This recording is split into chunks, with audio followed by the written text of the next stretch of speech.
أعوذ بالله من الشيطان الرجيم. بسم الله الرحمن الرحيم.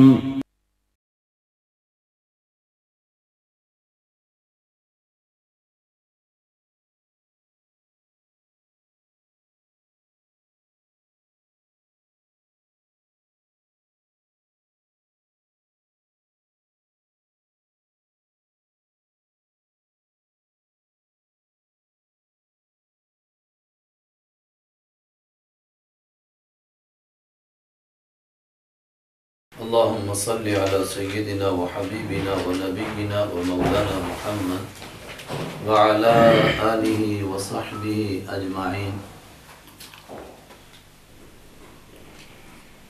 الحمد لله وحده والصلاة والسلام على من لا نبي بعده.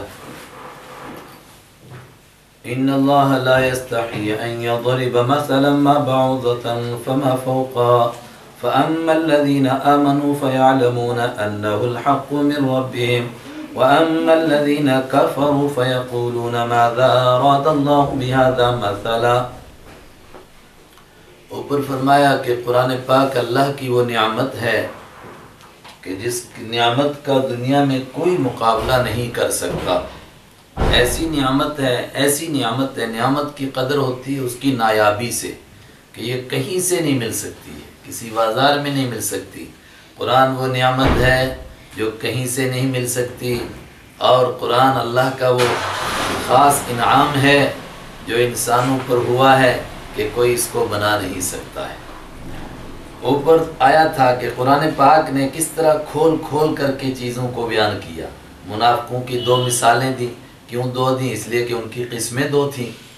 ان مثالوں سے جو بات سمجھنا چاہتے ہیں ان کے دل کے اندر بات اترتی ہے، لیکن جو نہیں سننا چاہتے، نہیں ماننا چاہتے، ان کو قرآن سے ہدایت کیوں نہیں ملتی؟ فرمایا وہ ان مثالوں کی مذاق اڑاتے ہیں. 2 مثالیں دی نا اوپر. مثلہم کمثل الذی استوقد نارا، یہ ایک مثال ہے کٹر قسم کے. او کصیب من السماء، یہ دوسری مثال جو شک میں مبتلا ہیں، کنفیوژن میں کہ پتہ نہیں یہ مسئلہ ہوا نہیں ہوا، ہوگا نہیں ہوگا. یہ 2 قسم کی مثالیں بیان فرمائیں. تو آگے فرمایا جا رہا ہے کہ جو قرآن کو مانتے ہیں ان کو ہدایت کیوں ملتی ہے، اور جو نہیں مانتے وہ ہدایت سے کیوں محروم ہوتے ہیں. کائنی سے حساب لگا لو. جو مانتے ہیں وہ ان مثالوں سے سبق حاصل کرتے ہیں، اور جو نہیں مانتے وہ کہتے ہیں یہ کیا عجیب باتیں ہیں. بارش کی مثال پیش کی جا رہی ہے، روشنی کی مثال پیش کی جا رہی ہے، اس سے کیا ہو جائے گا؟ ان اللہ لا یستحیی ان یضرب مثلا، بے شک اللہ تعالیٰ لا یستحیی نہیں شرماتا ہے وہ، ان یضرب مثلا کہ وہ بیان کرے مثالیں. ہاں ایک ایک مثال بیان کر کے بات کو سمجھاتا ہے. مثلا ما، کسی بھی چیز کی مثال ہو، چھوٹی سے چھوٹی چیز کی مثال ہو. بعوضتاً فما فوقها، مچھر کی مثال بیان کرے. فما فوقها، یا اس سے بھی اوپر کی چیز مثال کے طور پر پیش کرے. مچھر سے اوپر کی چیز بڑی بھی ہو سکتی ہے اور چھوٹی بھی ہو سکتی ہے. بڑی چیز کیسے ہو سکتی ہے؟ جس طرح اوپر روشنی کی مثال بیان کی، آسمان کی مثال، دوسری چیزوں کی مثال، یہ بڑی ہے. چھوٹی چیز کی بھی مثال پیش کر سکتا ہے. چھوٹی چیز کی مثال کس طرح؟ مچھر سے کم درجے کی کوئی چیز ہو، اللہ اس کو مثال کے طور پر پیش کرے. اور مقصد کیا ہوتا ہے؟ مقصد ہوتا ہے کہ مثال سے بات سمجھ میں آئے. لیکن انسانوں کے 2 طبقے. فَأَمَّا الَّذِينَ آمَنُوا، تو رہے وہ لوگ جو ایمان لائے. فَيَعْلَمُونَ، تو وہ جانتے ہیں. أَنَّهُ، کہ وہ الْحَقُّ مِنْ رَبِّهِمْ، برحق مثال ہے ان کے رب کی طرف سے، یہ صحیح مثال ہے. لیکن جو ایمان نہیں لاتے وہ وَأَمَّا الَّذِينَ كَفَرُوا، اما اس کے معنی بھی سمجھ لیں، رہے وہ لوگ. پھر دوبارہ عرض کرتا ہوں، ان اللہ لا یستحی ان یضرب مثلا، بے شک اللہ تعالیٰ لا یستحی نہیں شرماتا ہے، ان یضرب کہ وہ پیش کرے، بیان کرے، مثلا کوئی بھی مثال. بعودتاً، یہ ما کیا ہے مثل کے بعد، یہ مزید تاکید ہے. کوئی بھی مثال بعودتاً مچھر کی ہو. فما فوقها، یا اس سے اوپر کی چیز کی.